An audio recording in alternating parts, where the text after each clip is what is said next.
Hey healers, today I'm going to be doing something a little bit different. This is a retro flashback episode. So basically I've dug into the archives and stitched together 2 past episodes on brand voice into one super fab listen. So if you've ever wondered what the heck brand voice actually is or why it's the difference between a forgettable brand and one people obsess over, this one's for you. Right, let's get into it. Hello. Welcome to the place for offbeat health professionals who have bravely swapped their healthcare hats for non-clinical creative caps. I'm Caitlin, a psychologist-turned-copywriter, and this is Healers with Hustles. Today I'm talking about brand voice, which is one of my favorite things in copywriting. I thought I'd start off by giving a few examples of brand voice because examples are always one of the best things to understand something, right? So I rewrote that welcoming sentence in 3 different brand voices. So the first one is, "What up, healers? Buckle up because today I'm dishing the dirt on brand voice and challenging a few myths along the way. I'll be tearing down the old rules. Are you with me?" The second one, "Namaste, healers. Today I'm profoundly excited to share an episode on the true essence of brand voice. Let us bear witness to some enlightening exploration, as always, with joy and light." And the third one, "Hello healers. Today we're covering brand voice. I'll break it down and make it easier to understand. Let's get started." All right, so totally different voices. But what is brand voice? Brand voice is made up of 3 things. The words we use, or as I say, phraseology. So do we use complex words? We use simple words. We use made up words. And the second one is tone or attitude, as I call it. So that's the emotion that's in the voice. What does the writing make people feel? And what emotion is the writer or the brand trying to evoke? And if it's cadence, or as I call it, beat, so the rhythm of the writing. Does the brand use very short, sharp sentences, or are they long, flowy sentences that lull the reader into a bit of a trance and has a really soothing feel? And so altogether, I call that FAB, and that's my brand voice framework, and that's where I get my tagline from. So content as fab as you are. So we've identified what a brand voice is, but what isn't it? So brand voice is sometimes confused with brand personality, and they're 2 different things, because brand personality is the characteristics of traits of a brand, and brand voice is how that brand expresses the personality in words. So someone, or a personal brand or a company, 2 companies could have the same personality. So for instance, a lot of branding uses the Jungian archetypes.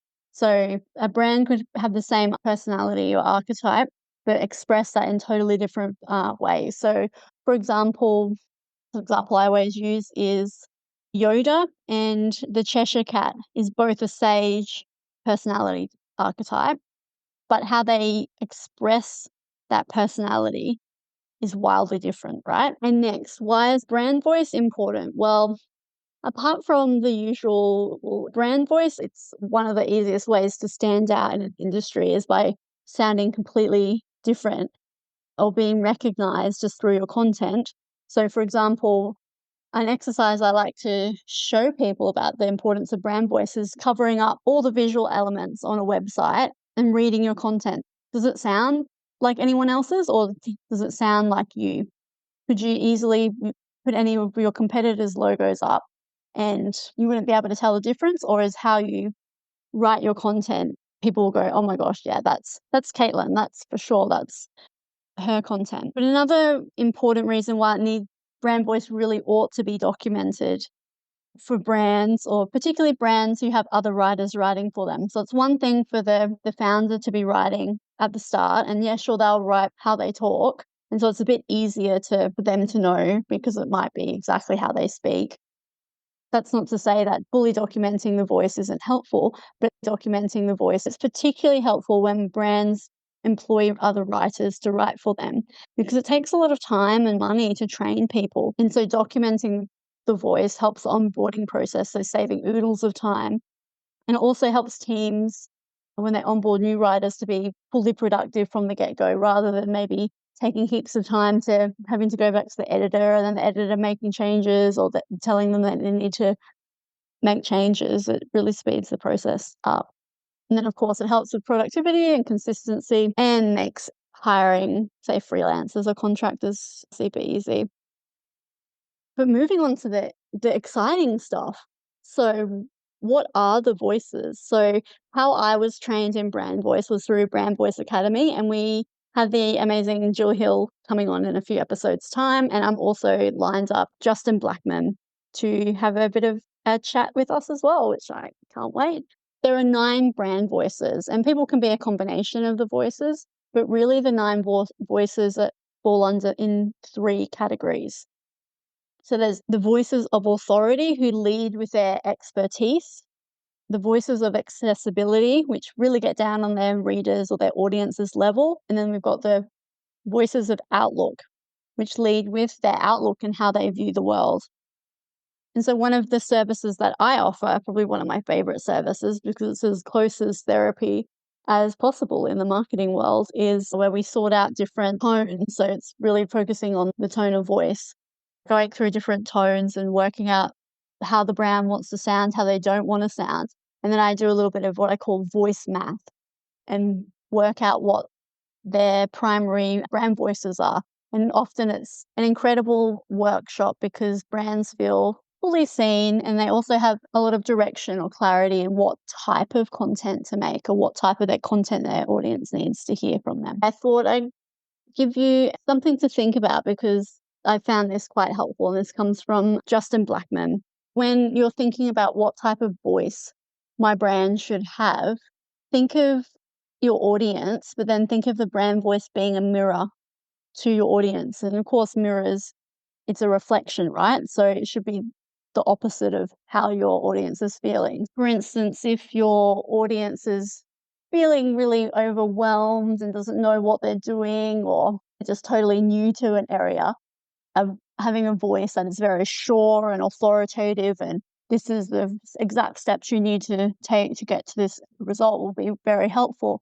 Or maybe your audience is really feeling disillusioned and they're like, I can't stand what's happening in the industry. They're really down and out and they feel quite hopeless. Having a voice that maybe is the opposite of that, so something that's quite positive, or potentially your audience might be feeling a little bit bored or want something totally different, or they really want someone that gets them. So maybe a voice that is all about that. It's about making content relatable and funny and a bit silly might be the way to go.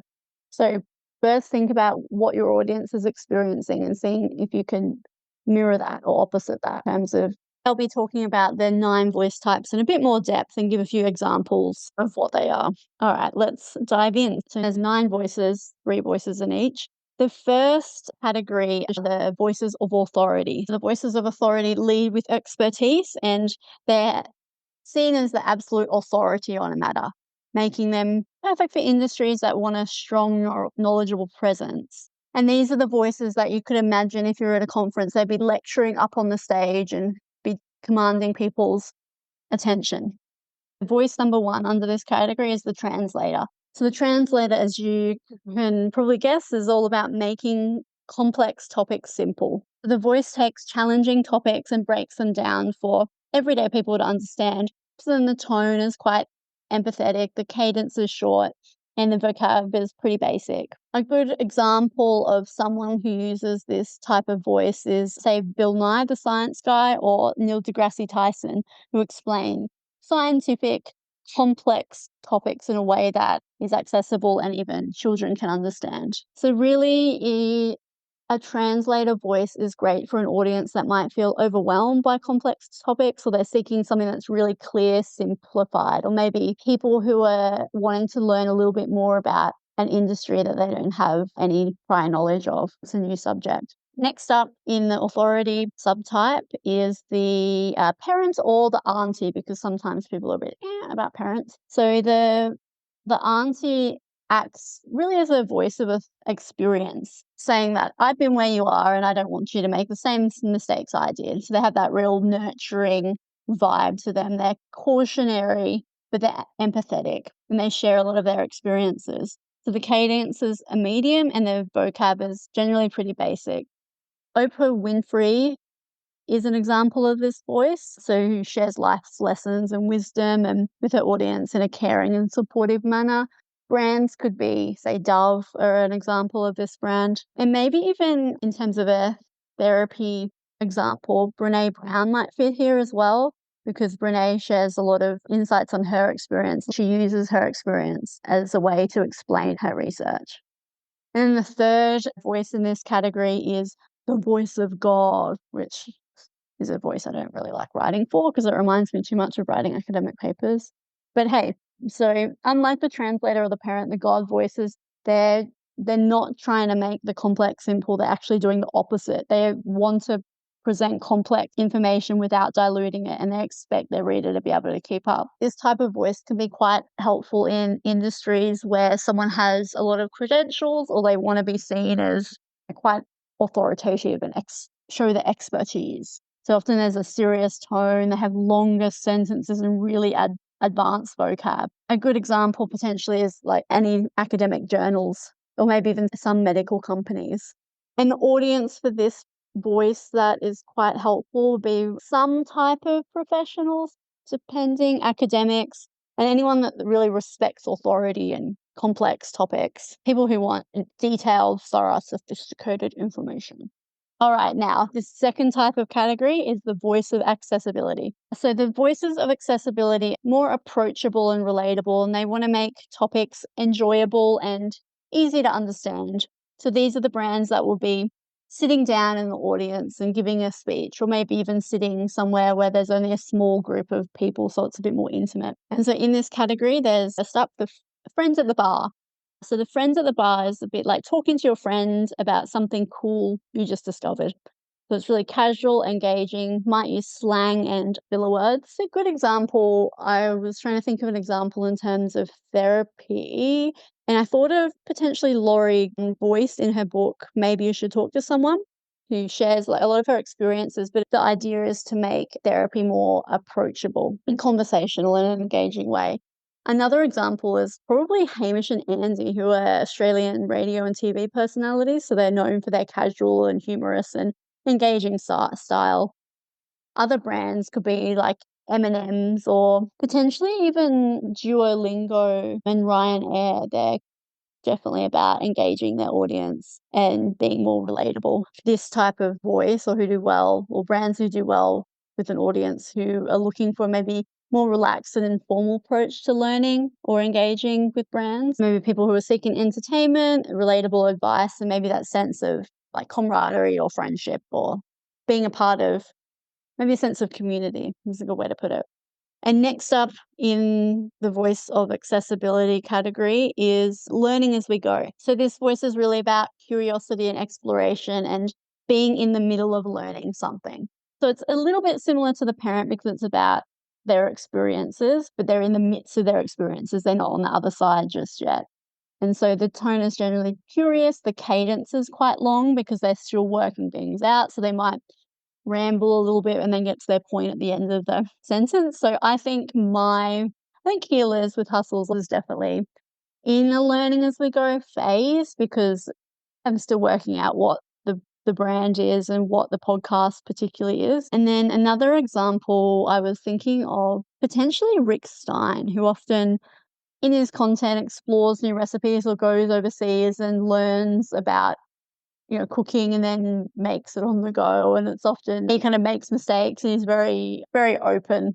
It's all about getting viewers to learn along with him. Audiences who could do well with this voice are people who are maybe enjoy the process of learning and discovery or being with someone as they're witnessing something new, experiencing something new. So that might be hobbyists or lifelong learners or just anyone, like I said, who experience the journey of exploration. The last one in the voices of accessibility, the yogi or the mystic.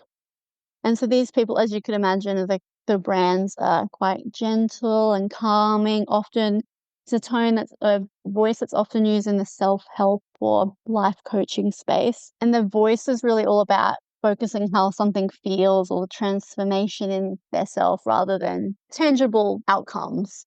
It's all about learning about your higher self and spirituality, that kind of thing.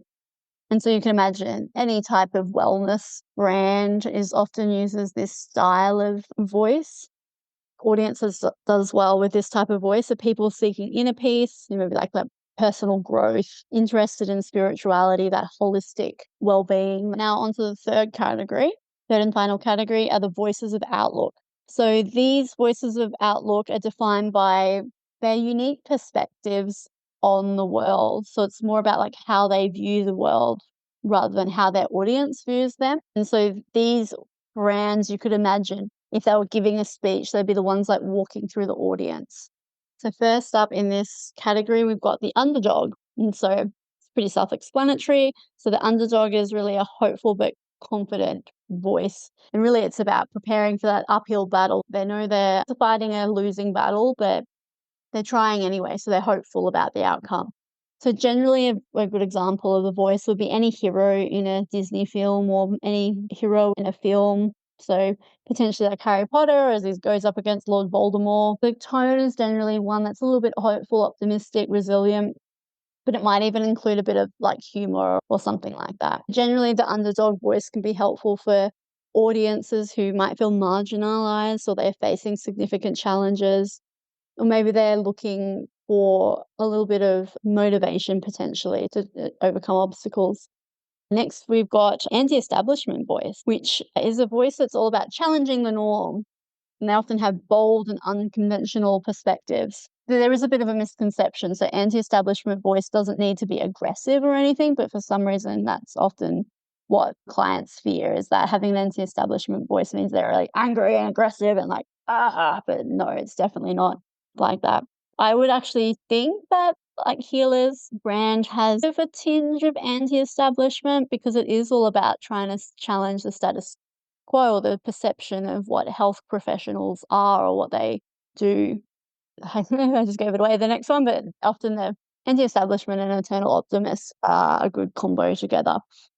But the anti-establishment is a little bit like F the status quo vibe. So an example is potentially The Chaser. So the Australian satirical comedy legends, their tagline even is striving for mediocrity in a world of excellence. So very anti-establishment. A good example would be an opposite voice. So voice of God, their tagline would be striving for excellence in a world of mediocrity. Generally, anti-establishment brands do well with for audiences who are maybe like disillusioned with conventional norms and want an alternative perspective. Anyone who's maybe drawn to innovative and unconventional ideas.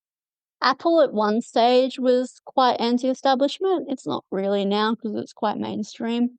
And then the final one, which I gave away before, is Eternal Optimist. The Eternal Optimist is, as you can imagine, it's all about positivity and uplifting and focusing on spreading positivity and inspiration.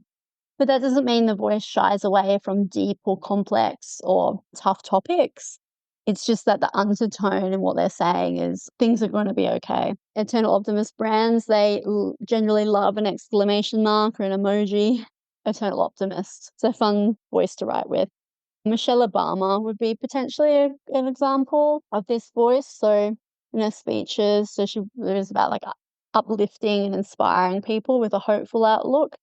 Or potentially I was thinking even Play School or Bluey would be an example of Eternal Optimist. So this voice is generally good for audiences who might feel down, a bit hopeless, and they're really hoping for positivity and encouragement. Often the anti-establishment and eternal optimist are a good combo together. All right, so there you have it. That's the 3 categories. So the voices of authority, of which is the translator, the parent or auntie, and then the voice of God. And then the second category is voices of accessibility, which is friends at the bar, learning as we go, and the yogi or mystic. And then the final category is the voices of outlook, and they are the underdog, anti-establishment, and the eternal optimist. And so I want to say I didn't make these up. I learned this from the wonderful Justin Blackman and Jill Hill from Brand Voice Academy. I'll pop their website in the show notes so you can have a look. And they even have a good freebie. Definitely check that out. All right. That's the end of another episode. Thank you so much for tuning in to Healers with Hustles. If you've enjoyed today's episode, will you do me a tiny favor and subscribe to the show? Just tap the subscribe button on your favorite podcast platform and you'll be the first to know as soon as a new episode drops. Thanks so much for listening. Okay, ta-ta for now.